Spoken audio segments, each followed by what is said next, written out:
গত ভিডিওতে দেখিয়েছিলাম আমার মেয়েকে রুটিটা সেঁকতে দিয়েছি, মেয়েটা রুটিটা পুড়িয়ে ফেলেছিল। তো আপনাদের কাছে বলেছিলাম যে পুড়িয়ে ফেলেছে তাতে সমস্যা নেই, একবার পুড়বে আরেকবার আবার ঠিক হয়ে যাবে, এভাবেই তো শিখবে। তো আজকে দেখেন মেয়ে রুটি সেঁকেছে, একদম বালিশের মতো রুটিটা ফুলকো হয়েছে, আলহামদুলিল্লাহ। তো এভাবেই করে আসলে আমাদের সন্তানদেরকে আমাদেরই শেখাতে হবে।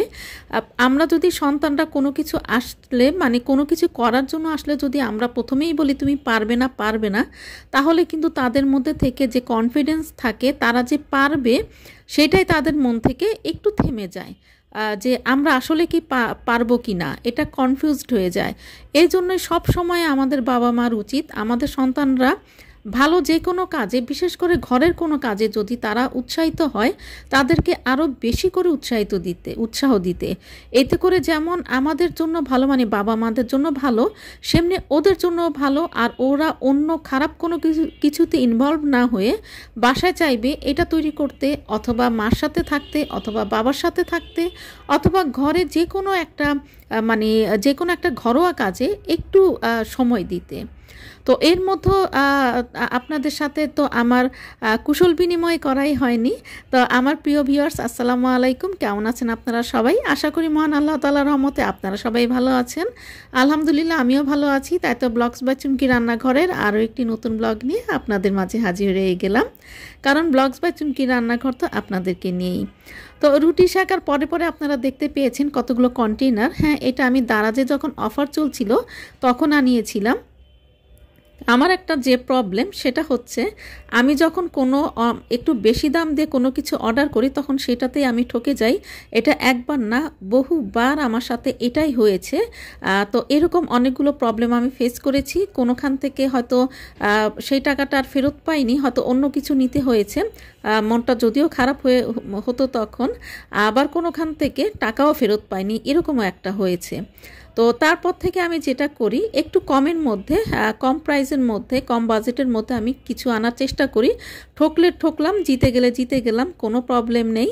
তো যার জন্য আমি ওই কন্টেনারগুলো আনিয়েছিলাম। তো যেরকম দাম সেরকম জিনিসগুলোই পেয়েছি। একদম খারাপও বলা যাবে না, আবার ভালোও বলা যাবে না। আসলে দাম যেমন, জিনিসও ঠিক তেমনই। তো অনেক দাম দিয়ে খারাপ জিনিসটা পেয়েছি সেটা কিন্তু আসলে না। আর এই যে দেখতে পাচ্ছেন আমার যে কেক ট্রে অথবা মাফিন ট্রে বা ডেজার্ট ট্রে যেটাই বলেন, সেটা আজকে একটু ক্লিনিংয়ের কাজে লেগেছি। এটা অনেক দিন যাবত আমি দেখছিলাম যে এটাকে ক্লিন করতে হবে। তো আমরা যারা নিজেরা নিজেদের হাতে এই ধরনের কাজগুলো আসলে করে থাকি, আমরা এগুলো কিন্তু আমাদের যে হেল্পিং হ্যান্ডস থাকে তাদেরকে দিয়ে কিন্তু আমরা কখনোই আশ্বস্ত হতে পারি না। এই কাজগুলো আমাদেরই করতে হয়।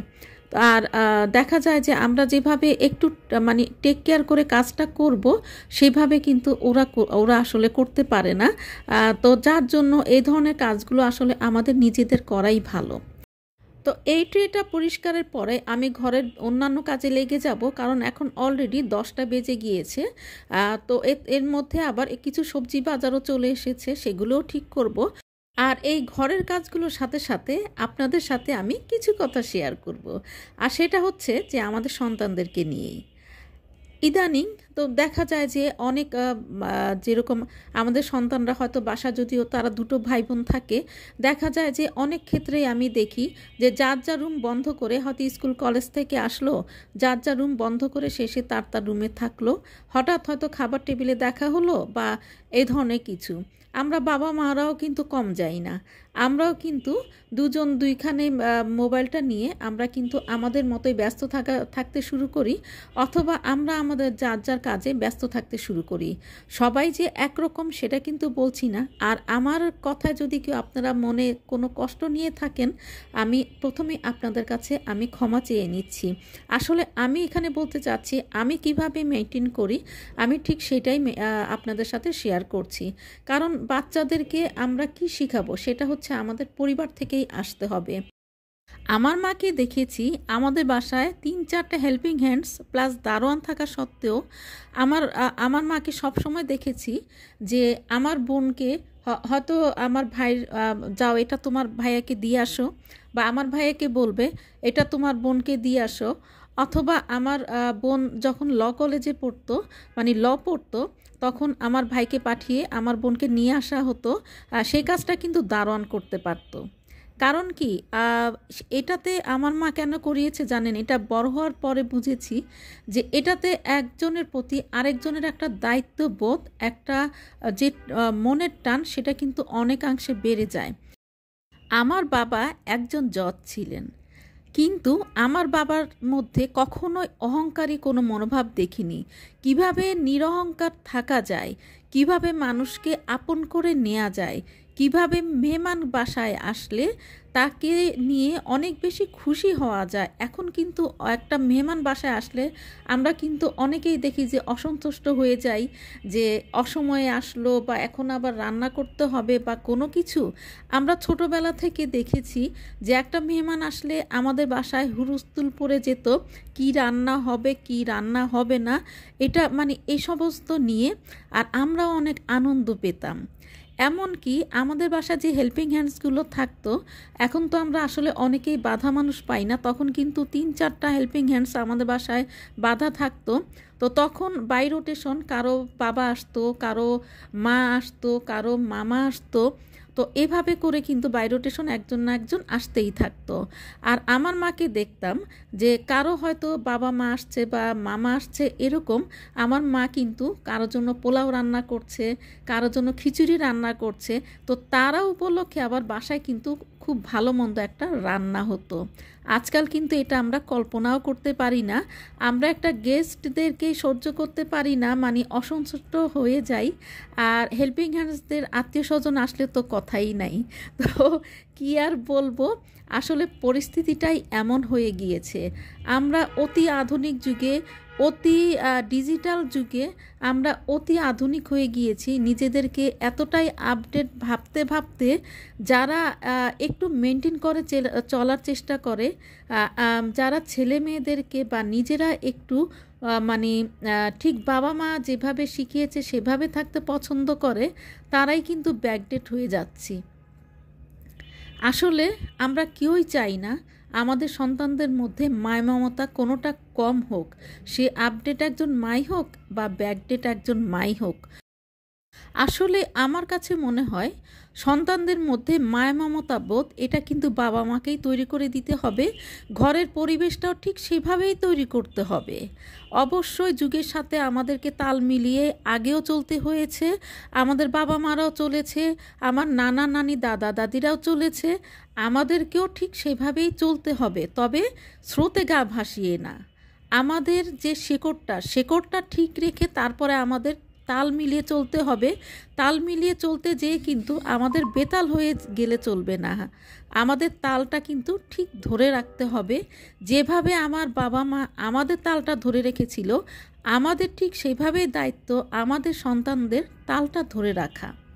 ঘরের যে কোনো কাজ বা এর মানে এই না যে সন্তানদেরকে পড়াশোনা বাদ দিয়ে খালি ঘরের কাজ করানো, সেটা না।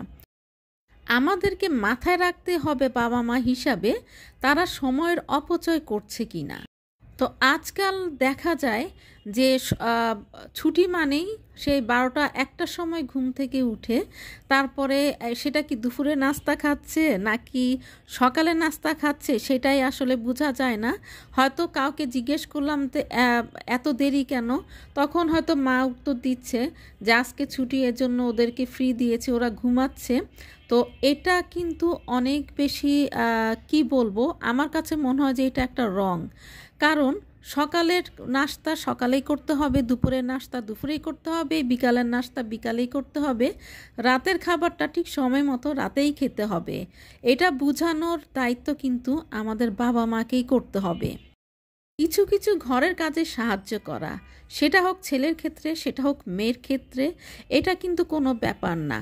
কিছু কিছু কাজ শেখালে যেটা হয়, বাবা মার জন্য অনেক সুবিধা হয়, মায়ের জন্য অনেক সুবিধা হয়, এবং ছেলে মেয়েদের জন্য ভবিষ্যৎ জীবনেও কিন্তু তাদের জন্য অনেক বেশি সুবিধার হয়। কারণ কিছু কিছু কাজ মানে ঘরোয়া কিছু কাজ জেনে রাখা কিন্তু অনেক বেশি জরুরি। যেমন আমি প্রায় বলে থাকি যে ছেলে বা মেয়েকে ঘরোয়া কিছু কাজ শেখানো, যে যখন হয়তো বা আমরা হয়তো হঠাৎ মানে একটু অসুস্থ হয়ে গেলাম বা যে কোনো একটা প্রবলেম হয়তো বাসায় থাকলাম না, তখন যেটা হয় ছেলে মেয়েদেরকে তো তখন না খেয়ে হাত গুটিয়ে বাড়ি থেকে রেডিমেড এনে খেতে হবে। তো সেটা কি ভালো? তো আমরা যখন আমাদের সন্তানদেরকে একটু টুকিটাকি কিছু করে শেখাবো, তারা যেন ঝটপট নিজেরা করে খেতে পারে, অথবা বাবা মার সামনে এক কাপ চা এনে দিতে পারে, তো সেটা কিন্তু সব সময়ের জন্য না, কারণ তাদেরও ভবিষ্যৎ জীবনের জন্য তাদেরকেও পড়াশোনা করতে হবে, বাইরে সময় দিতে হবে, কলেজ ভার্সিটিতে যেতে হবে। তারপরে তাদের যদি সময় থাকে তারা ঘরের এই সমস্ত কাজগুলোতে ইনভলভ হবে। আসলে যেটা হয়, পারিবারিক শিক্ষা কিন্তু পরিবার থেকেই আসতে হয়। একটা ছোট্ট উদাহরণ দিচ্ছি। আমরা যারা ইউটিউব নিয়ে কাজ করছি, স্বভাবতই আসলে ইউটিউব নিয়ে কাজ করতে গেলে কিন্তু মোবাইলটা আপনাকে হাতে নিতেই হবে, এটা কম বেশি সবারই জানা। তো সন্তানদেরকে বোঝাতে হবে যে আমরা মোবাইলটা হাতে নিয়ে কিন্তু বিনোদনে গা ভাসাচ্ছি না, আমরা একটা কাজ করছি। আর সেই কাজটা একটু নির্দিষ্ট সময় করতে হবে, একটু আগে থেকে কাজটা সেরে রাখতে হবে, যেন সন্তান বা বাড়ির কর্তা যখন আসে তখন যেন আমাদের ওই কাজটা নিয়ে ব্যস্ত না থাকতে হয়। ঠিক সেইভাবেই আমাদের ম্যানেজ করতে হবে। আবার বাড়ির কর্তাটার কথাও ধরেন, হয়তো অফিসিয়াল কোনো কাজ থাকে, তো সেটা আবার সন্তানদেরকে একটু বোঝাতে হবে যে অফিসিয়াল কাজ করছে, উনিও কিন্তু বিনোদনের স্রোতে গা ভাসাচ্ছেন না। তাহলে কিন্তু আপনার সন্তানদের মনে কোনটা আসবে, যে অবশ্যই মোবাইল বা ডিভাইসটা একটা কাজের জায়গায়। আর বিনোদন বলতে, সুস্থ বিনোদন বলতে যা বোঝায় যে পরিবার নিয়ে দেখা যায়। তো আগে আমরা শুনতাম না ছোটবেলায় যে পারিবারিক ছবি, যে পরিবার নিয়ে একসাথে দেখার মতো ছবি, ব্যাপারটা ঠিক সেরকম, যে পারিবারিকভাবে যে বিনোদনটা দেখা যায় সেটাই আমরা দেখব। তাহলে দেখা যাবে যে সন্তানরাও ঠিক ওই ধরনের বিনোদনে অভ্যস্ত হয়ে পড়বে। আর দিন শেষে যেটা হচ্ছে, সন্তানদেরকে শিক্ষার দায়িত্ব কিন্তু শুধুমাত্রই বাবা মা এবং পরিবার থেকেই। পরিবারের শিক্ষা সবচেয়ে বড় শিক্ষা। মান আল্লাহ তাআলা যদি রহমত বর্ষণ করেন, তারপরে কিন্তু পরিবারের শিক্ষা বড় শিক্ষা। এটা আমি আপনি সবাই দিন শেষে সবাই মানি, সেটা আমরা হই যতই আপডেট, হই যতই ব্যাকডেট, তাই না? তো যাই হোক, আপনাদের সাথে অনেক কথা বলতে বলতে এখন তো দেখেন রাত হয়ে গিয়েছে। তো রাতে আমি যে লুচনিগুলো ব্যবহার করি, মানে বিভিন্ন মোছামাছির কাজে যেগুলি লাগে, তো সেগুলি সব আমি সেদ্ধ করে ভিজিয়েই রাখলাম। আর এভাবে করে সেদ্ধ করে রাখলে যেটা হয়, যে একদম তেলা যে ভাবটা সেটা একদম সরে গিয়ে কাপড়গুলো একদমই পুরোপুরি ফ্রেশ হয়ে থাকে, একদম কোনো রকম আর ময়লা এর মধ্যে আটকেই থাকে না। আমি কিন্তু প্রতি সপ্তাহে কিন্তু একবার করে এই পদ্ধতিটা করি। আমার কাছে অনেক বেশি মনে হয় যে এটা অনেক বেশি কাজের। আর সাথে আমি কিন্তু লুচনিগুলোও দিয়ে দেই, যে কারণ লুচনিগুলোর মধ্যেও কিন্তু অনেকটা ময়লা ঢুকে থাকে। এটা যখন সেদ্ধ হয়, ভিতরের ময়লাগুলো কিন্তু বের হয়ে আসে। আর শুধু যখন সাবান পানি দিয়ে ধোয়া হয়, তখন কিন্তু ভেতর থেকে পুরোপুরি ময়লাটা কিন্তু বের হয়ে আসে না। তো নর্মালি মোছামাছির পরে প্রতিদিন যেটা করা হয়, সেটা তো এমনিতেই সাবান পানি দিয়ে ধোয়া হয়, তো সেটাতে কিন্তু পুরোপুরি কিন্তু ময়লাটা কিন্তু কাটে না। তো আপনারা যারা আজকে আমার এই ভিডিওটা দেখছেন, তারা এভাবে ট্রাই করে দেখবেন। এটা কিন্তু আমার কাছে মনে হয় যে একদম খুব ভালো একটা কাজের, যে আমি এটা সবসময় ফলো করি। আর এটা আমি দেখেছিলাম আমার মার কাছে। তো দিন শেষে আসলে কিন্তু আমরা সবাই গৃহিণী, তো সংসারটা কিন্তু আমাদেরই। কাজেই কোন আমাদের সংসারে কোন জিনিসটা বেশি খরচ হবে, কোন জিনিসটা কম খরচ হবে, কোনটাতে সংসারটা পরিপাটি থাকবে, সেটাই কিন্তু আমাদের মাথায় সবসময় ঘুরপাক খেতেই থাকে। যার ফলে ঘুরে ফিরেই কিন্তু দিন শেষে আমরা গৃহিণী, সংসারটা আমাদেরই। তো এই ফাঁকে এটা নাড়াচাড়া করতে করতে এখন আমি চুলাটা বন্ধ করে দিব। সারা রাত এভাবেই ভেজানো থাকবে। তো এদিকে কিন্তু পাশের চুলায় আমি খাবার পানিটাও বসিয়ে দিয়েছি। আর রাতের বেলা আমি সব সময় এক হাঁড়ি খাবার পানি একদম ফুটিয়ে রাখি। আর এপাশ দিয়ে আমার মোটামুটি সব রাতের কাজটাও শেষ হয়ে গিয়েছে। এখন আমি রান্নাঘরটা ক্লিন করে তারপরে আমার কাজটা আজ রাতের মতো শেষ করে দিব, আর আপনাদের থেকেও বিদায় নিয়ে নিচ্ছি। তো এই পর্যন্ত যারা আমার সাথে আছেন, আপনাদের অনেক অনেক অনেক ধন্যবাদ জানাই, কারণ আপনাদেরকে নিয়েই তো ব্লগস বাই চুমকি রান্নাঘর। তো সবাই ভালো থাকবেন, সুস্থ থাকবেন, সবাই সবার পাশে থাকবেন। আল্লাহ হাফেজ।